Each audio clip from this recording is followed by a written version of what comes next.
He's such a little shit, but we love little shits in this household. Oi. Good morning. Morning. It's morning.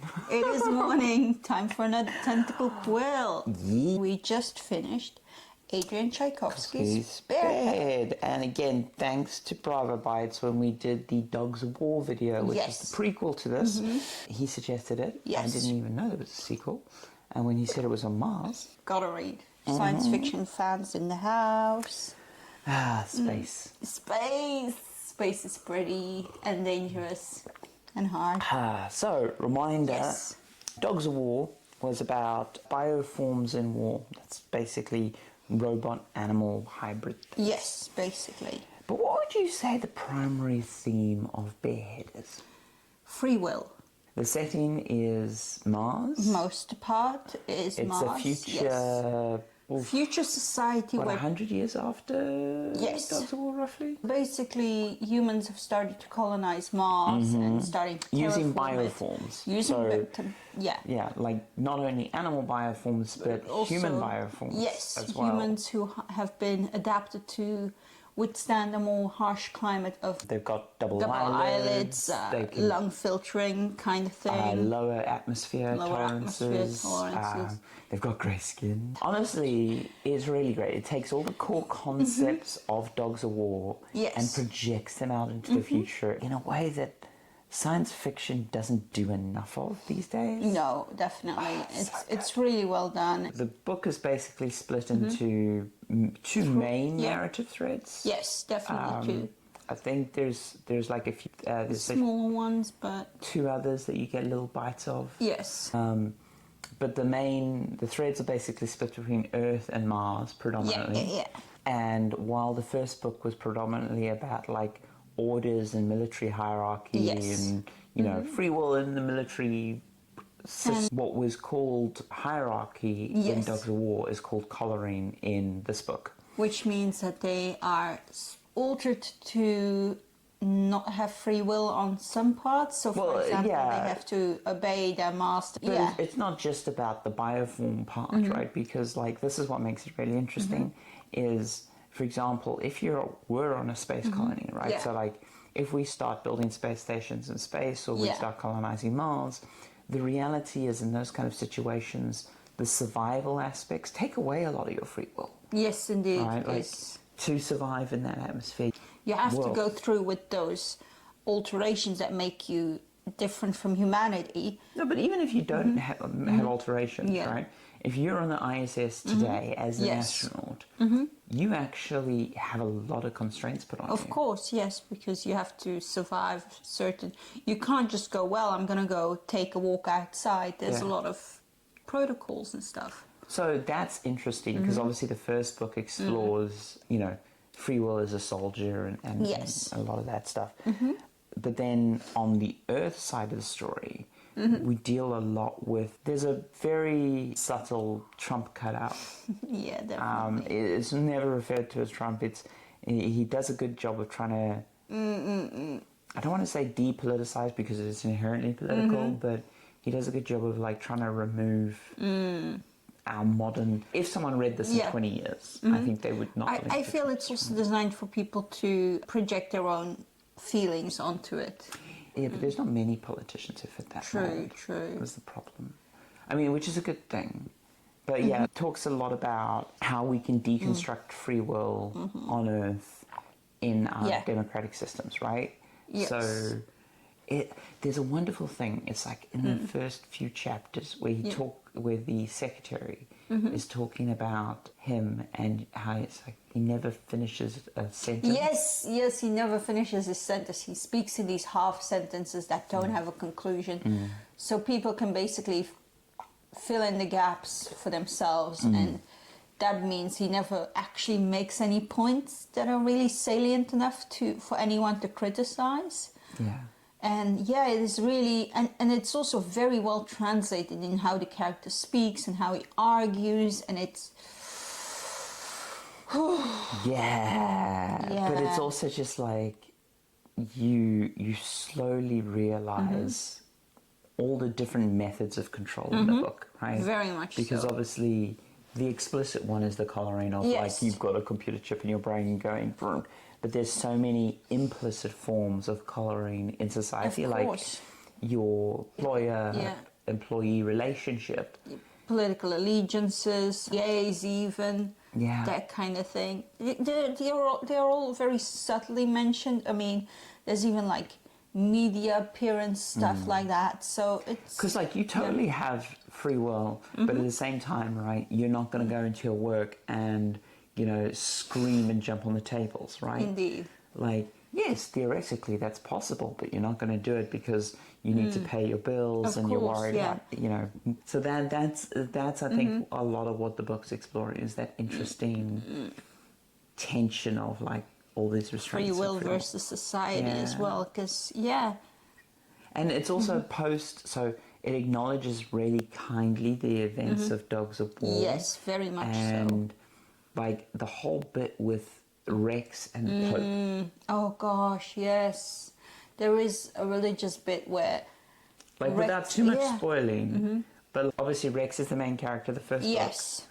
And he has been martyred? Almost, pretty much. Like for a certain aspect of this religious grouping, he is an important figure, and we never really get to find out whether the real Rex would have agreed with the principles and morals that they push upon it. Again, I think is the whole Jesus thing, right? Because it's like, a lot of people use religion to collar their thinking. Yes. And it's like, would that have actually been the teachings of Jesus Christ? Yes, because, indeed. It's like, if you actually... I mean, for example, there is a moment where one of these believers in Rex actually has to harm a friend of Rex and goes through with it, even though that is definitely not what Rex would have wanted, but in their belief system it works. Is it or isn't it? Because that's the thing, is because Rex does make some hard choices in the first book. This is true, and there's also that kind of relationship that is being explored between Honey and Rex, where in the first book, Rex is kind of the main character, and we see everything through his experiences. In this book, Honey is doing the talking, and she's defining the relationship. Honey's doing the... So that's the other thing. We go into the whole idea of identity and intelligence because it's all part of this free will discussion. Yes. And one of the classic tropes in sci-fi that has sort of been anti-free will is the Borg and hive minds and things like that. So then you start to think about things like bees in the first book and things about distributed intelligence. And can you have free will as part of a hive mind? Yes. Because distributed intelligence is also a really big part of this book. And it's really interesting to see how the author tackles it, because there has been good media in the last few years that have tackled things like hive minds and clones and who has the experiences. I don't want to spoil it, but like that whole handshake scene is the handshake gorgeous. This is close to the end, but it's really good. You can clearly tell that Adrian has like read his shit. Like he has clearly gone deep on psychology stuff. Yes, I mean every portrayal in the book is so well done. And for example, there is a line in the book, and it's not too much of a spoiler, but it will stick with me forever. You don't have to be a good person to be your own person. Yeah, that's such a good one. It really is. And the context, it just slams you. Because also, like, there's a lot of free will, but we need to take this free will to make sure they don't do anything bad. Well, this is it, because if you're pro free will, you have to acknowledge sometimes people are going to make decisions you disagree with, or they're going to be people that aren't great. Because that's the other thing. It explores addiction even and how drugs affect your free will. And, do you give agency away to substance when you become...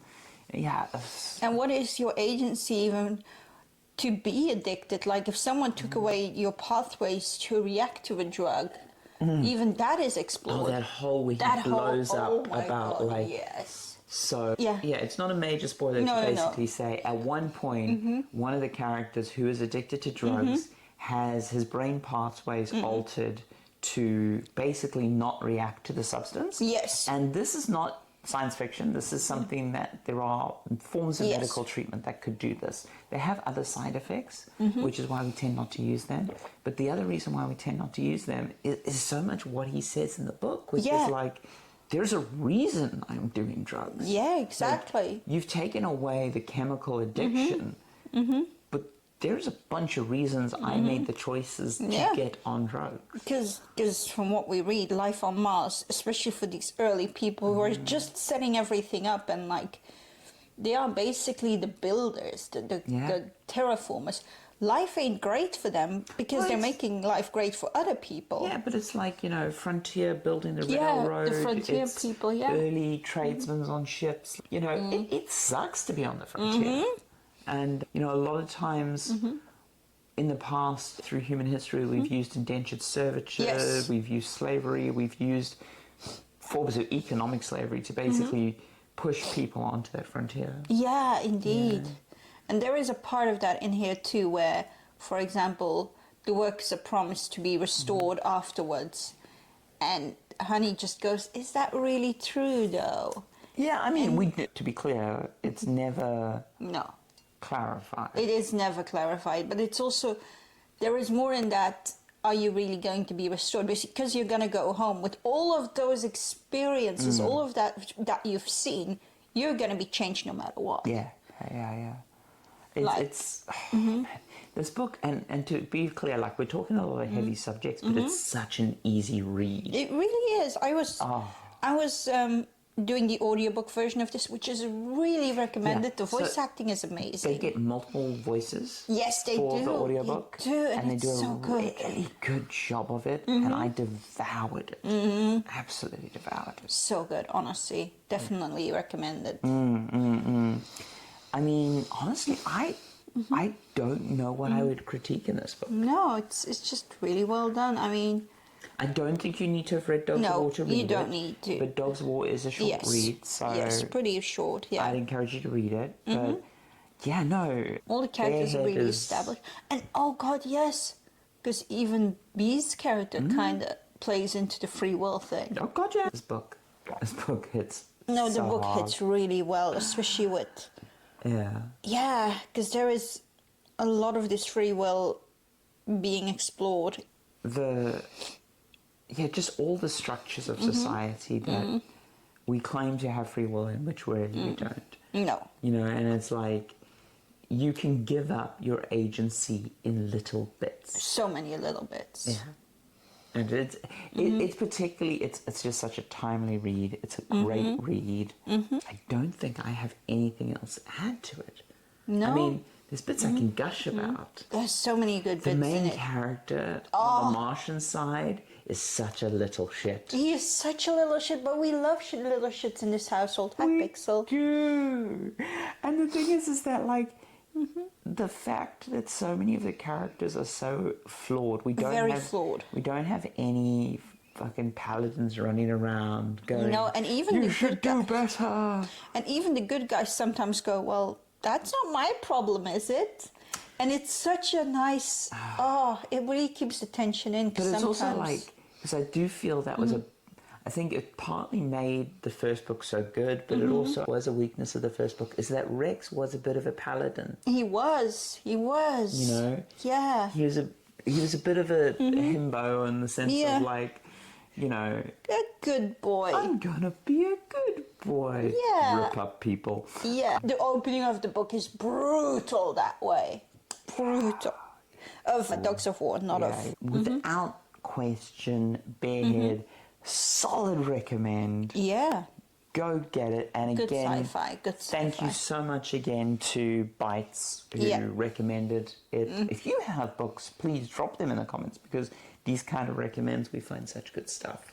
It's always great to hear from you guys. Well, because so many people are giving us book recommends just in our life, but like, honestly, the amount of book recommends where I'll be like, is it really a good book? Or did TikTok just get excited? So good. But anyway, on all of that, let's wrap this up before your poor editing brain gets go. You make me spin. I'm sure it's not so bad. Gosh. Anyway, Toodaloo. Toodaloo. Have a great Thursday. Yeah.